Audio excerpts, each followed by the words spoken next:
ഏവർക്കും സുപ്രഭാതം. പ്രായവ്യത്യാസമില്ലാതെ ഇന്നാളുകളിൽ എപ്പോഴും നാം കേട്ടുകൊണ്ടിരിക്കുന്ന ഒരു കാര്യമാണ് ഹൃദയസ്തംഭനം, ഹാർട്ട് അറ്റാക്ക് എന്നുള്ള വലിയ പ്രശ്നം. എത്ര ആളുകളാ മരണത്താൽ മാറ്റപ്പെടുന്നത്? ഹൃദയത്തിന് ആക്രമണം നേരിടുകയാണ്. അതെ, ഹൃദയം വളരെ വർക്ക് ചെയ്തുകൊണ്ടിരിക്കുന്ന നമ്മുടെ ശരീരത്തിലെ ഒരു അവയവമാണ്. എന്നാൽ അത് മാത്രമല്ല, ഈ ഹൃദയത്തെ സംബന്ധിച്ച് ദൈവവചനത്തിൽ ധാരാളം കാര്യങ്ങൾ രേഖപ്പെടുത്തിയിട്ടുണ്ട്. അതിൽ നമ്മുടെ ഹൃദയത്തിന്റെ സ്വഭാവത്തെ വ്യത്യസ്ത നിലകളിൽ വെളിപ്പെടുത്തിയിട്ടുണ്ട്. ഒന്ന്, ഈ ഹൃദയത്തെ വിളിച്ചിരിക്കുന്നത് കഠിന ഹൃദയമെന്നാണ്. മറ്റൊന്ന്, ഈ ഹൃദയത്തെ വിളിച്ചിരിക്കുന്നത് തെറ്റിപ്പോകുന്ന ഹൃദയമെന്നാണ്.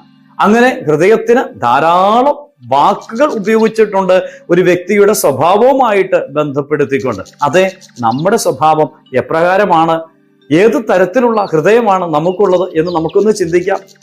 ഇസ്രായേലിന്റെ മധുര ഗായകനായ ദാവീദ് ഇങ്ങനെയാണ് പ്രാർത്ഥിച്ചത്: ദൈവമേ, give me A pure heart, നിർമ്മലമായ ഒരു ഹൃദയം എനിക്ക് തരണമേ.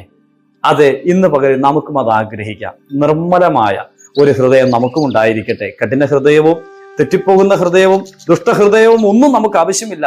നിർമ്മലമായ ഒരു ഹൃദയം അതുണ്ടെങ്കിൽ നമുക്ക് ദൈവത്തിന്റെ നാമത്തിനായിട്ട് നിലനിൽപ്പാൻ ഇടയാകും. ഇന്ന് പകൽ നിർമ്മലമായ ഹൃദയത്തോടെ ജീവിപ്പാൻ സർവേശ്വരൻ നിങ്ങളെ സഹായിക്കുമാറാകട്ടെ.